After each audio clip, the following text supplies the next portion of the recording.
Hello, everyone. Thank you so much for joining our webcast today here at vFairs. The topic for our webinar today is tips to attract the best applicants with virtual open days. We're so excited to have you on board. My name is Wasif Urshid. I'm from the sales team, and I'll be the one hosting your webinar for you today. So excited to get started and tell you more about what we have planned for you. Today, we're just going to start off with knowing more about if you have any upcoming open days planned as well. And we just wanted to launch a quick poll. You might see it on a second. Please share your responses. We'd love to know more. That are you planning to have an upcoming open day event? And you can choose to answer yes or no, and we'll find out what the results are soon. It should show up on your screen. You can just submit that right here. So you might see the poll right in front. Just submit that and please share results as we have that on there. So if you go on your Zoom screen, you'll be seeing that right there.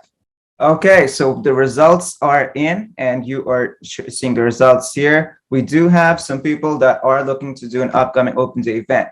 And they really do excite me. It's always interesting to know that, what are you really going to target? How are you going to showcase that to different students? What are they looking for? Prospective students coming in, parents trying to find out about different programs too. And it's always good to find out how do you attract the best talent, the best applicants, or the right fit for your programs or for your degrees.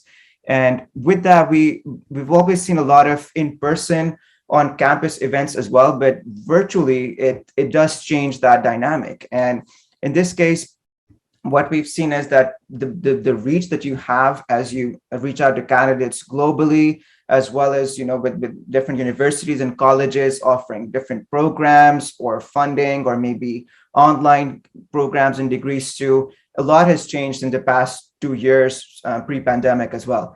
And with virtual events, these can be kept live year-round as well, and where students learn more about different programs, what's new, maybe speak with an admission advisor, go into a coffee chat, or just find out what they can do to have their best application.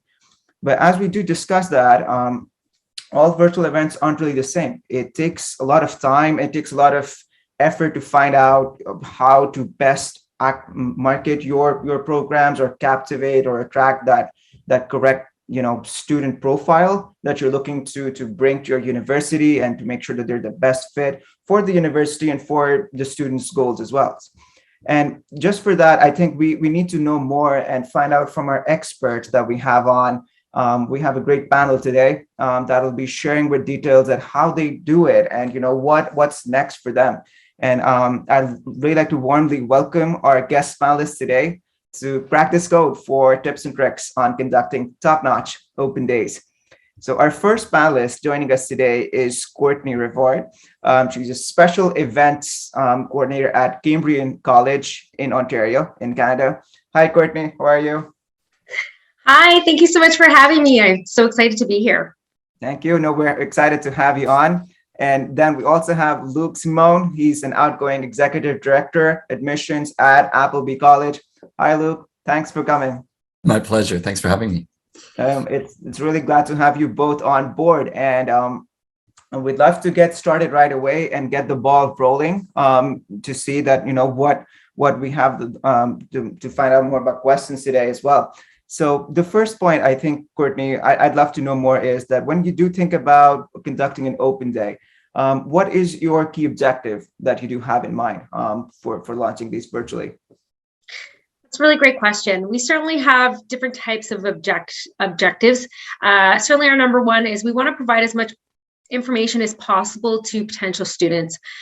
We know this is a time when potential students have to make decisions on which post-secondary institution to choose, where information becomes absolutely essential to gain the best understanding of what they may need to know to make the most informed decision, right? This is a huge decision in their lifetime. So our objective is really to provide all the information that they may need to make that informed decision. Absolutely. I do understand that. And Luke, what would be your take on this?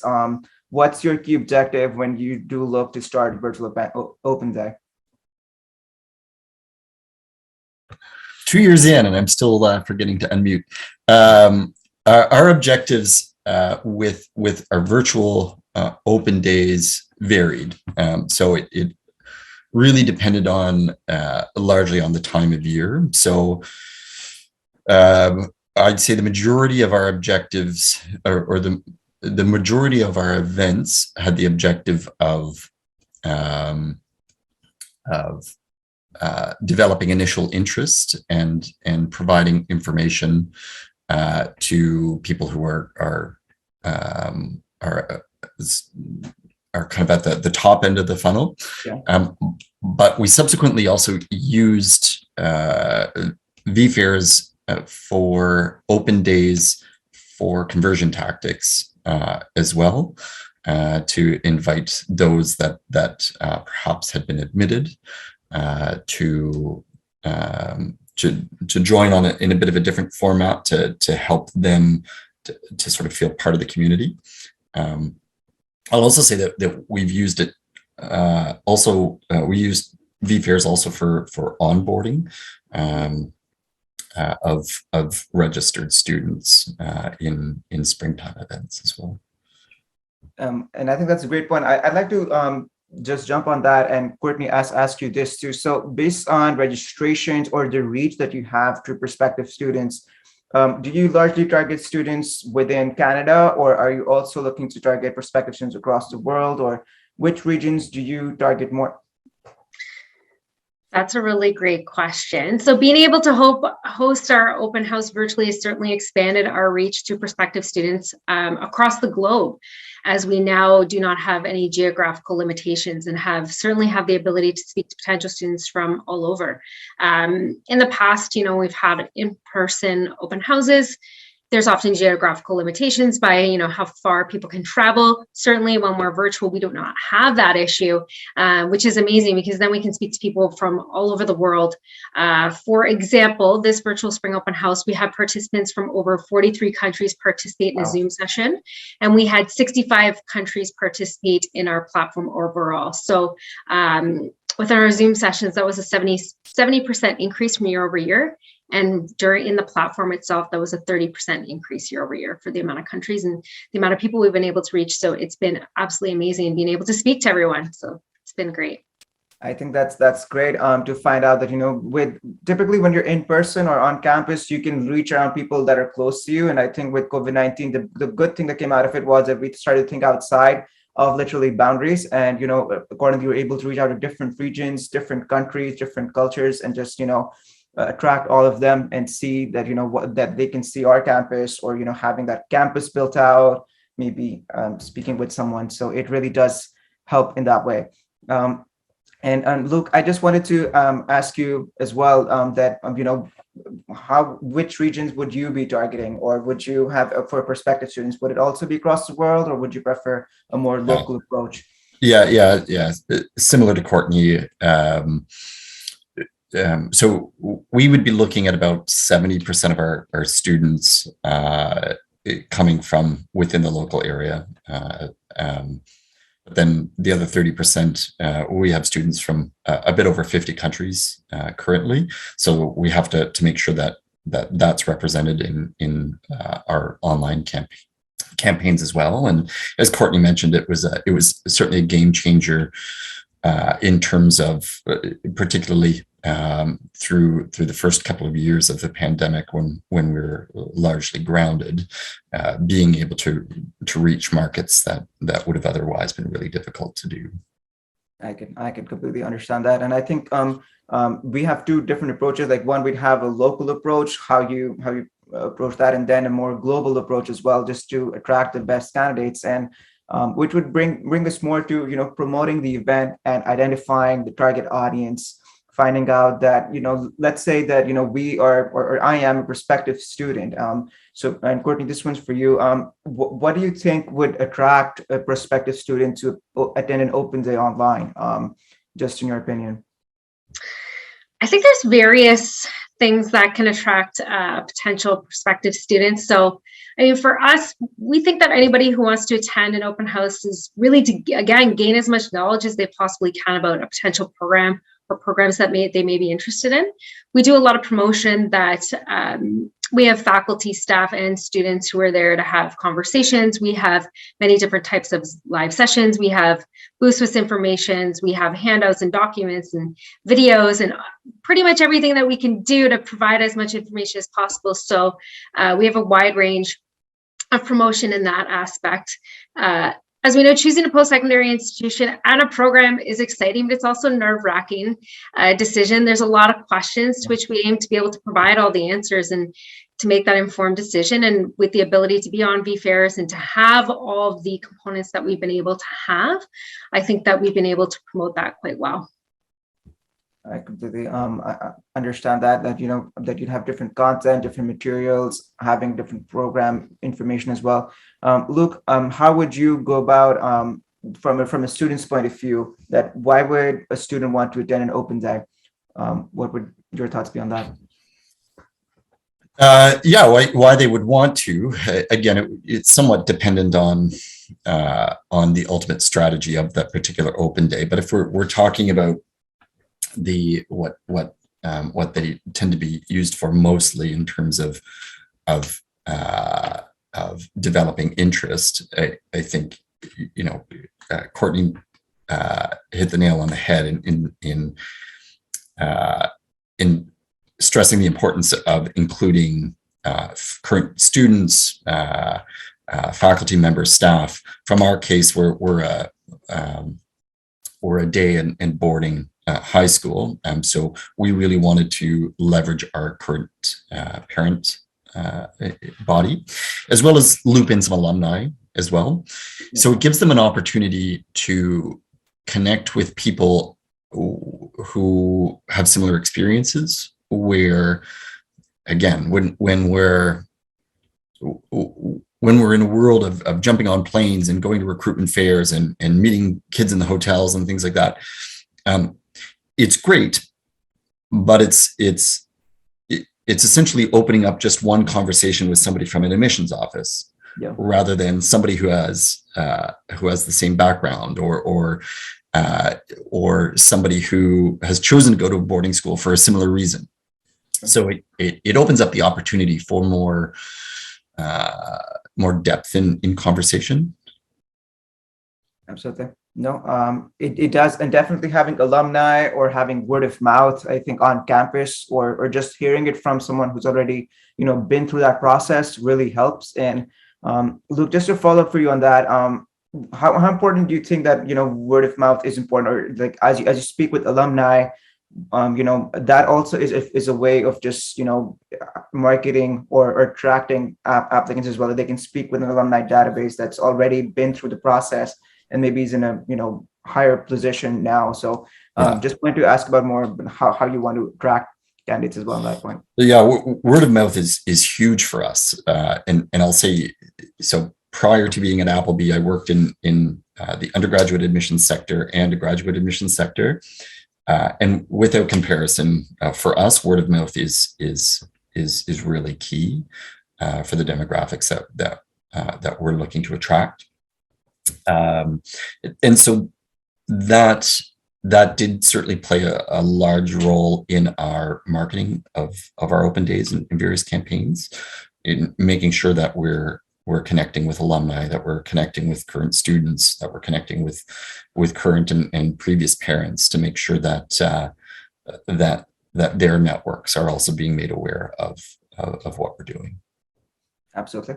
No, I do agree with that. And Courtney, just as we discussed alumni and maybe having face-to-face interaction, I just want to know more about when you're looking to attract applicants online. You can't really reach out to them and just say come to our campus, right? So how do you look about promoting the event? Is there any medium that you found, or any marketing channel like Facebook or LinkedIn or your emailers? What do you think has worked best for you? And Luke, the same question for you. A variation, actually. We experience, and from what our experience, we have a lot of communication that we send by email that we have a lot of response with. With our contacts, we have, customer relationship management systems that we send emails out and we communicate. our open days and what's occurring and the schedule and all the fun things that are going to be happening and all the information that they can learn from. So that seems to work really well. From our communication, we also drive to our website where we provide even more information, schedules of the day, what to expect, how to register. But we also really promote, as kind of to echo what Luke said, we hugely promote word of mouth. So on social media, we encourage people to share our posts and to talk about the conversations about our open house. And when we have a lot of staff and students and faculty involvement, we find that that communication is widespread as well. We have a lot of current students who speak to prospective students, which is amazing for us because especially around the world, we have international students who speak to, their friends at home and they talk about their great experience. And it's been amazing for us to have that avenue and that communication. So it's been great. Absolutely.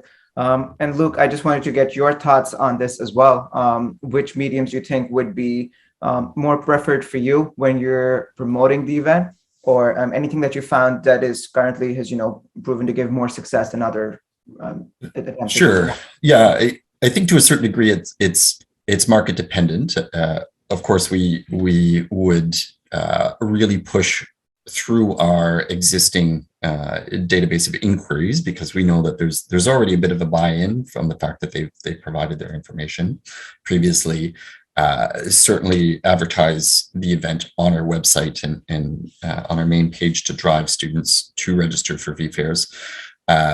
But we've also invested in paid social, in some print, in some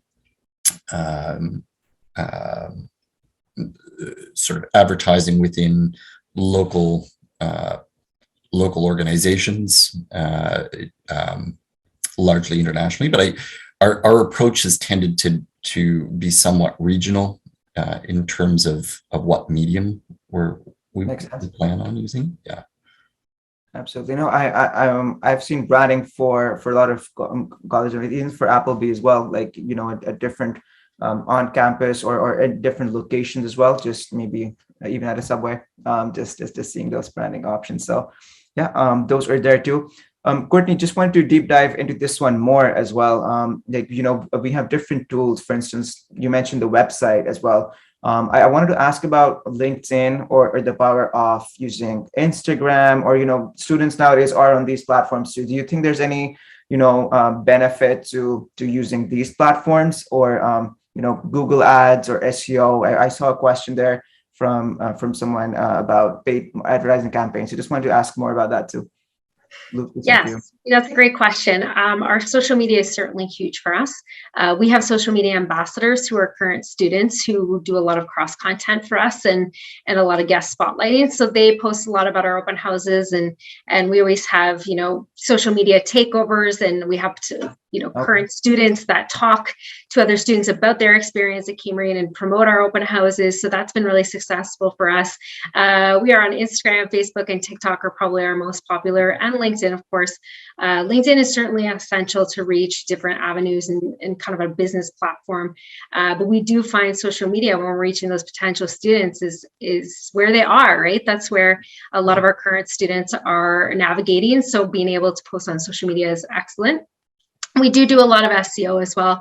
We do target marketing with our ad campaigns. We have radio campaigns, television ads that we promote as well that we kind of target in different areas. But we also have our international communications. So we communicate to different countries and different regions on everything that we have going on, but especially our open houses, which is amazing because we've had a lot of great connections from all those pieces. Absolutely. I think all of those combined really bring a very strong marketing and promotion strategy. But before my next question, Luke, I'd like to ask you the same too. As you're promoting the event, do you feel that LinkedIn, Instagram, or any other tools play a stronger role, or what have you seen so far that adds the difference?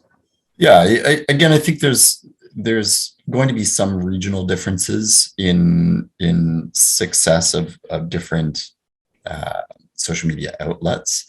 I'll say that we around these open houses, we actually tried to target students a bit more than parents with with some of our social media content.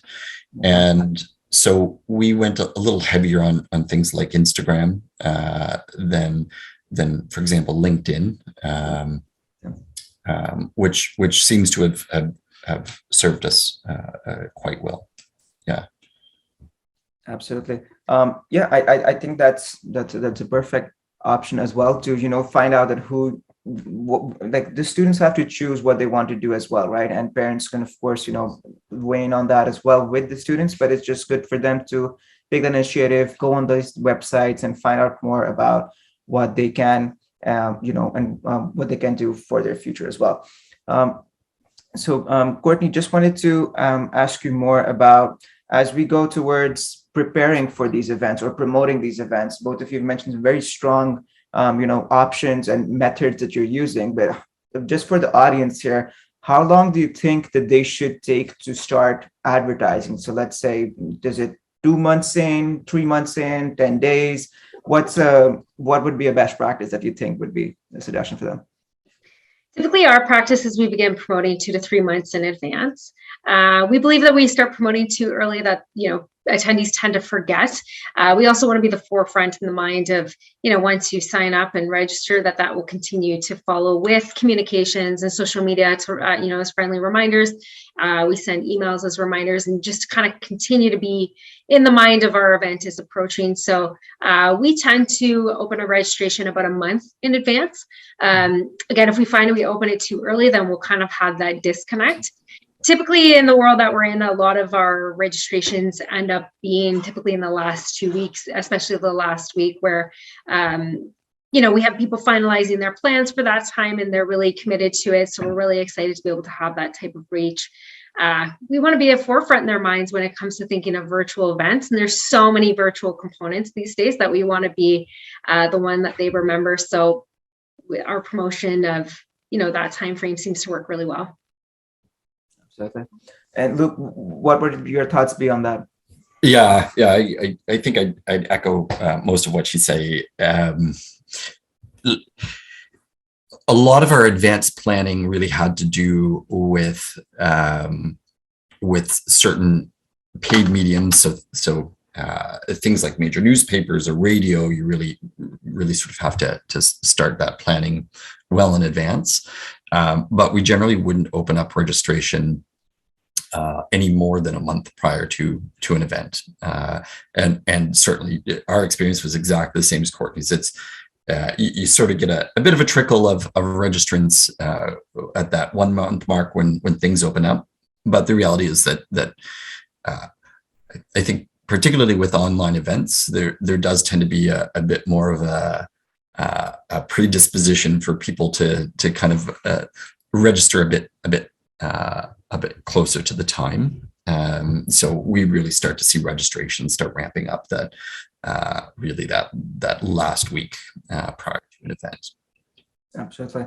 I think that's we both understand that you have to take some time beforehand and just make sure that everyone gets to know about the event. So, but as we come nearer to the event, Courtney, when let's say it's closer to the event day, do you start sending out emailers more, or and I also wanted to ask more about preparation for any students, like what kind of communication do you send at that time? Is it more like save the date, or are you sharing some tips on what you can find out, or just wanted to deep dive into what you're sending them? Yes, that's a great question. We certainly send different types of communication. Leading up to the event, we do send, friendly email reminders that if you have not signed up yet, please sign up for our open house. We also follow up with reminders on what is occurring and kind of the schedule of the day. But a lot of our communication does come from social. We give sneak peeks of what they can expect, who they will expect to be able to speak to, what the schedule of the day is, the fun activities they can participate, the great gamification for prizes. We have a lot of great prizes that we promote. So we find the social media leading up to the event, creates that buzz and creates that teasing effect of what's about to occur. So that tends to be a lot of our promotion. We have found also in the past, we were sending, reminder emails the day before, and we switched to 2 hours in advance. And we actually found more of an increase in the 2 hours in advance, because often the day before, someone can forget, but 2 hours before, they're usually kind of setting up their day. So that has been a really big difference for us. And we've noticed a huge difference in numbers since we've switched to that. So a lot of our email communication reminders are tend to be quite closer to, unless we're asking people to register. But yes, our social media has been great to promote. I think that's great. As the world's gone somehow faster, the time is still the same, but it's just gone faster. So as you get closer, it's better to maybe send out a reminder maybe 2 hours before instead of the whole day. It just keeps it on top of mind. And as you're saying, it does have the proven result as well. Yes. Luke, just wanted to ask you that too, just before the live day or before you're preparing for it, maybe a week before, what would you typically send out? And any thoughts on that? Yeah, so typically we would start our campaigns with more sort of teasers, and then within that 1 month window, the tune starts changing to pushing to registration. We would typically opt for 3 sort of reminder emails to all registrants. We would typically do a week before for anybody that's in the system, a day before, and then the morning of. Now, admittedly, that's generally been kind of common practice for us for both virtual and in-person events. So I can't exactly speak to whether the day before versus the day of had made as much of an impact. But we did find that making sure, particularly for those last 2 reminders, that they really had a sort of a playful, welcoming tone was really important, because with having too many reminders back to back, it's easy to become a little overwhelming if you're not lighthearted about it. Absolutely. Courtney, just on understanding more about, or for organizers as well, and for the faculty too, any suggestions that you'd have for them? Luke, the same for you, that as they're preparing for it, and let's say it's closer to the day off, anything that you've noticed that, this could have been something that we could have, improved now that you have a lot of experience doing these as well? We do pretty extensive trainings. So when we have, we do various trainings. So when we have faculty involved, we do faculty training. We do live session training. We do platform session training. We do training with our staff, with our students. So we do a varied strategy on training, just so that everyone feels comfortable in advance, and that they also understand kind of what's going to be occurring on the day. Because our open houses tend to change in the information that we provide, and the prizes and different things that we're promoting, we tend to have training so that everyone is aware of what's occurring during the day. That way, if someone asks a question, they'll have the tools and the answers to that. We also provide a lot of resources. So with the help of vFairs, we have wonderful chat guides that provides, information on how to communicate on the platform, how to sign into the platform, what happens when you're on the platform, all the components of what they can experience when they're on the platform. So we train on the platform in advance to ensure that they feel comfortable using the technology before the day of. And we do this virtually with everyone. We have virtual meetings where we have different types of training, and that way that they can test in advance. We make sure that they can get in. We have mock conversations with people where we pretend to be attendees if they're in the platform. So we tend to perhaps go a little bit overboard, but we often don't get too many questions on the day of, which means that hopefully they've gotten all the information that they need. There's also kind of an ingoing joke at our institution that I send very lengthy and amazing emails with a bunch of communication. So we tend to try to answer every question before the question is asked, which we kind of anticipate. But on the day of, it's great because we've answered all those questions. So I guess the lengthy emails must work. And Luke, the same for you as well. Just before the actual day off, anything that organizers or any sort of training that you feel has, as you know, that you feel is a good practice? Yeah, I think so. Our approach to training parents, faculty, and students in particular prior to the event, it differed somewhat based on access. So our student ambassadors, because they have training generally through the year on being a student ambassador, we had sort of more face-to-face contact, and training was much easier. I'll admit that I could have likely done more with parents and faculty for training than prior to. My training largely was one of those overly lengthy emails with descriptions of what they should expect. Definitely. And sort of general kind of rules of practice within the platform.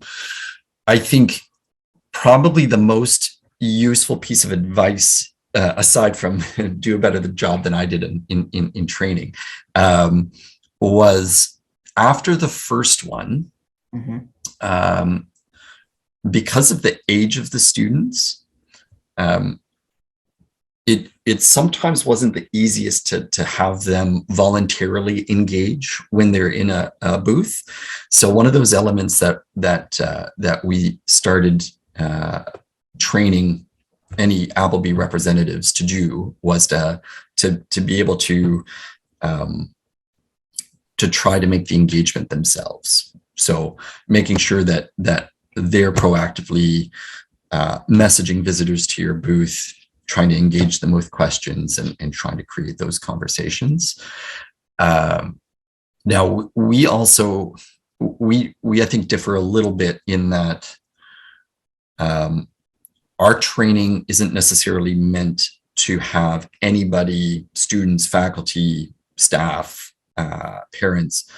We don't expect them to know the answers to all the questions, and in lots of respects, we don't want them to. We just want them to be sort of authentic representatives, giving their own perspective.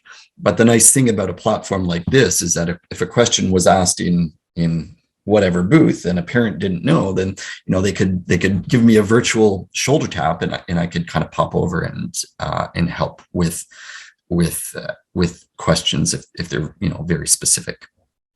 Absolutely. And yeah, and just to add to that, we've as vFairs as well, we do have frequently asked questions or documents. Are typically for technical questions as well, but we have seen a lot of documents or maybe guides created based on questions that you'd expect for any open days prospective students coming on as well. So I think those lengthy emails definitely do work, that you both are sending, and you do get a great response from that. And just for engagement, and then we'll move towards Q&A as well. I do see a lot of questions coming on. So just wanted to ask more about on the day off. So let's say we're now on the day off as well, and students are coming on board. We did talk about engagement as well. Do you typically do any live sessions, or do you prefer to have any recorded sessions? Any suggestions as well for the audience here as well, just so they know from a best practice point of view what's worked better? We typically tend to have everything live. We're kind of at the nature, we try to replicate our virtual open houses similar to what we would be doing on campus. So if they were to walk onto campus, we have that time frame they can come and speak to everyone at once and get all their questions answered. So we tend to do everything live. All of our sessions are live during the time frame that we're open for open house. Our booths are all open. We have representatives in every single booth during the entire time. And we have panelists, we have everyone on board that you can basically get any question asked from our students, our staff, our faculty, anyone, to make sure that you can get those questions asked during that time frame. This year, we had actually decided to open some of our live sessions a little bit earlier, as now that we have that amazing global reach, certainly sometimes around the world, it could be in the middle of the night when it's during our time. So we've opened some of our live sessions a little bit earlier to accommodate, and that seemed to work really well. We've gotten a lot of great feedback about that. But I do find being live for us has been amazing. We do record all of our sessions. And we do have a lot of people afterwards that actually ask and communicate with our recruitment department, that they had to sadly miss it. Is there any recordings? So we do send over the recordings of the live sessions, and we tend to keep those and use them for future reference. And they've been a great asset to us because, if people are asking about a program, we have Material. recordings of them. So it's perfect. Absolutely. Luke, any thoughts on that too, just during the day of for the session that you'd have live or recorded? Or any I'll say certainly our live events were by far the highlights of those open days. And we essentially set it up for, let's say we're doing 3 general open days in the fall. We would generally have, for each of those, we would generally have 2 live seminars, one of which would be a program director or somebody from the leadership team giving a presentation about something very specific and very unique programmatically about the school. And then the second one would generally be a student panel, using our student ambassadors, but moderated by somebody from admissions. Whenever we had a live event, the booths would just empty out. Like everybody would flock to the auditorium and do those events, and then as soon as that was over, back to the booths they go. So that was also a little bit of learning from us from a logistical point of view, knowing what to expect, because the same is basically held true for all of our open days. Now, what we also recorded every single one of those virtual live sessions, but we made sure to upload them into the auditorium. So we essentially kept a running list of all live events that people could access at any time. Absolutely. Thank you so much, Luke and Courtney, for sharing the insight with us. I think it's great to have so much insight and different perspectives to know more about how we're attracting different students, how it's working. Just wanted to know more from the audience as well, and feel free to ask questions too as you're coming along. So we do have some questions in the Q&A part too. I just wanted to start off with, and let me just pull up the chat here. So one question that we have is on advertising and paid campaigns. So the question is from Alicia Allen. Have you invested in paid advertising campaigns promoting the open house? If so, what did those look like? And have you seen return or a higher conversion rate from those campaigns? This is essentially a 3-part question. Luke or Courtney, if anyone of you would want to start off with that. I can start with that, absolutely. We do a mix of both. So we do traditional and digital marketing we do digital. Okay, I thought I was muted, sorry. We do traditional and digital marketing campaigns. So we do in Ontario and key markets in Canada. So we do Manitoba, New Brunswick. We tend to do radio. One thing that we've started doing is Spotify, which has been a great reach for us. Google Ads, Facebook, Instagram. We also do our local newspaper and local news sites. So a lot of our media partners, what we've done is we've gained a lot of impressions with paid. For one of ours, I think we had 1.5 million impressions, and we reached about 1 million on some of our ads as well. So we do find that the paid advertising campaigns certainly do convert, and it aids to a huge reach for us. So we see a lot of that data, and we track all of that data afterwards and tend to see, where the attendees are coming from, and we can kind of correlate and relate them back. But we do tend to see a great reach on that, which is amazing.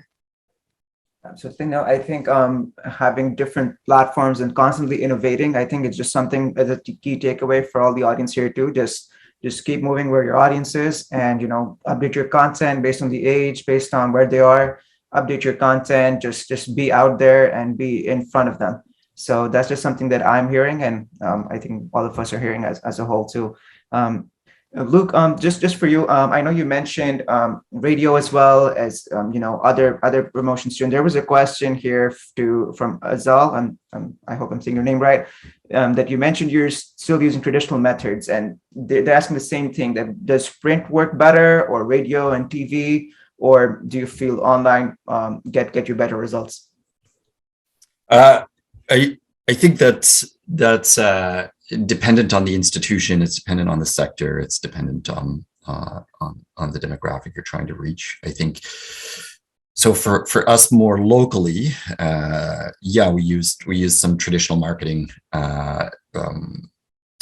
We did use radio. We used the Globe and Mail. No TV ads for us. No print to speak of, but we certainly found we always do with our in-person open days as well. Things like the Globe and Mail and 680 News, the radio station, do tend to convert. Internationally, again, it really does depend on the market.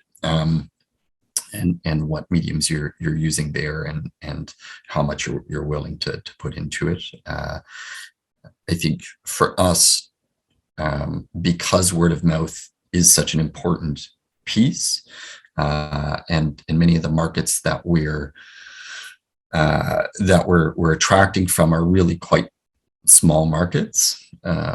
More traditional paid advertising often doesn't make a lot of sense when it's really a matter of trying to tap into those local networks.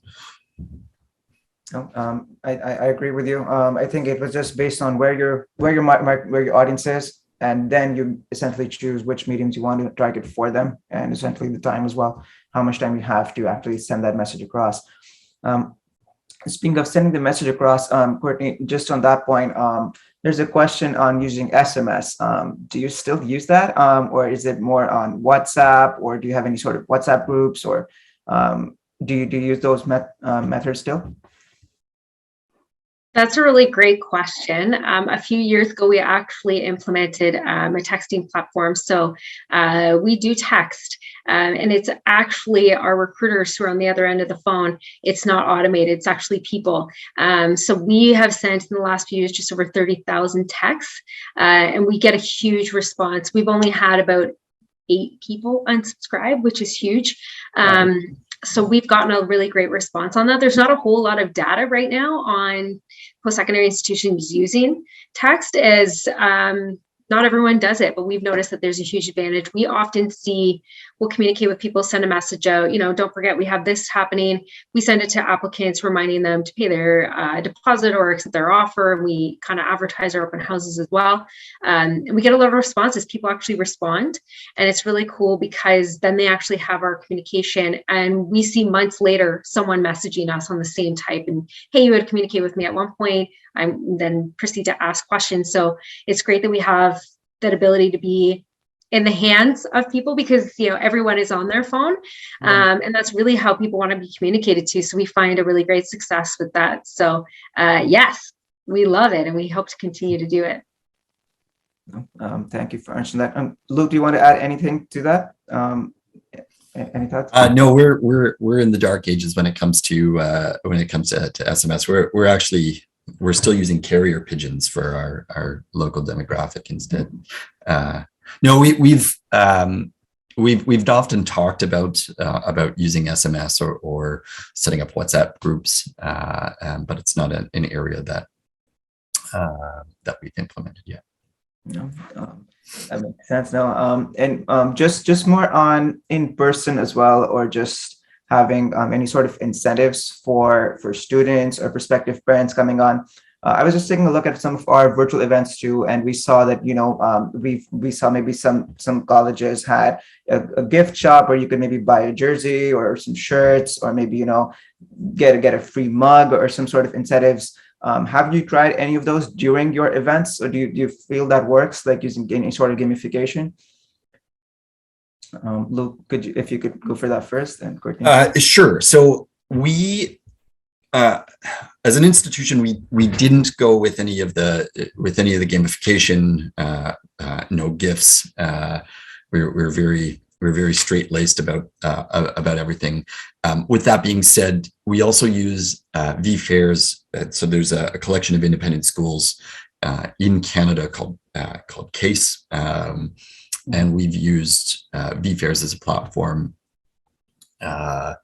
for the past 2 years. And this past year, we started incentivizing people to make sure to visit every school, every booth within that. And the organizers certainly did see an increase in traffic across the booths compared to the year prior, which we are attributing certainly in part to the incentivizing. Absolutely makes sense. Courtney, any thoughts on that from your side? Yeah, absolutely. We do a lot of incentives on our end. We find that it's just a fun and engaging way. We have incentives on the vFair platform. We did utilize the gamification. We are encouraging people to kind of go all over the platform and seek as much information as they could. We saw some extreme competition this year, which was really exciting. We had people going into every booth and commenting, and we had one person that had over 300,000 points, which is fantabulous. Wow. Yes, it was a lot. We were very shocked and surprised, but amazed. And we see when we do competitions like that, a lot of engagement, and people are really interested to compete for prizes. And we tend to give out Amazon gift cards, and we do prizes on the day for people just for attending. So this year we did local vendor gift cards, and we give away a scholarship, and we give away some material items such as a fire pit that our welding teams have created, our welding students. So, and we also give out an Amazon gift card as an early bird prize. So we tend to see some really great excitement with those prizes. People are really excited to be able to win them. It's also really cool to engage on social media. So once people have won, we talk to them on social media. They post pictures with their prizes and they talk about their experience. It's a really great way to get people to engage, but also to comment about their experience. So we get a lot of great engagement on social media and from our winners on that standpoint. Absolutely. No, engagement, I think, with any event in any form is just, the best way to have some sort of, interaction with attendees. And, 300,000 points is something that definitely stands out even for an application. But speaking of Amazon gift cards, we do have something for attendees here as well. I'd like to mention that too.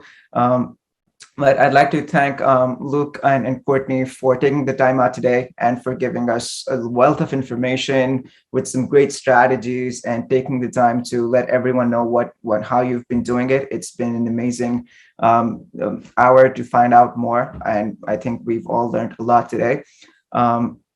Just on the giveaway part, we do have 2 winners that we've picked at random, and these are going to be for the Amazon gift cards. So the first one, drum roll, is Lorna Clayton.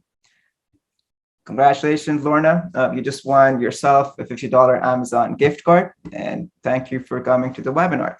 And the second one is Ben Granson.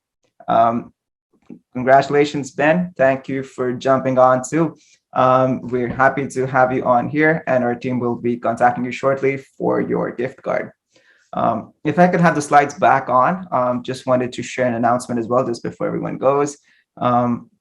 So just as a best practice too, we are also having an upcoming event, and it is 2 months in advance, so I am learning. But we have an upcoming event. We learn more about metaverse, about hybrid, and a lot of exciting events that we're going to have at one of our vFairs hosted events. So if you'd like to join, you can definitely register. And thank you everyone for taking the time to join today. If you'd like to learn more about how we conducted successful open days, please contact us at sales@vfairs.com. We can connect with you this week. And as a reminder, you will receive a follow-up email from us that has the link to this recording, and you can accordingly watch it whenever you prefer. You'll also see it on YouTube. Thank you so much to our special webcast today, guests today, Luke and Courtney. Really appreciate your time today. and we'll be seeing you in the next one. Thank you so much. It's so wonderful. Thanks, guys. Thank you both. This is all for us now. Thank you, and have a great rest of your day. Thanks. Bye. You too. Thank you. Have a great Take day. care, guys. Thank you. Bye.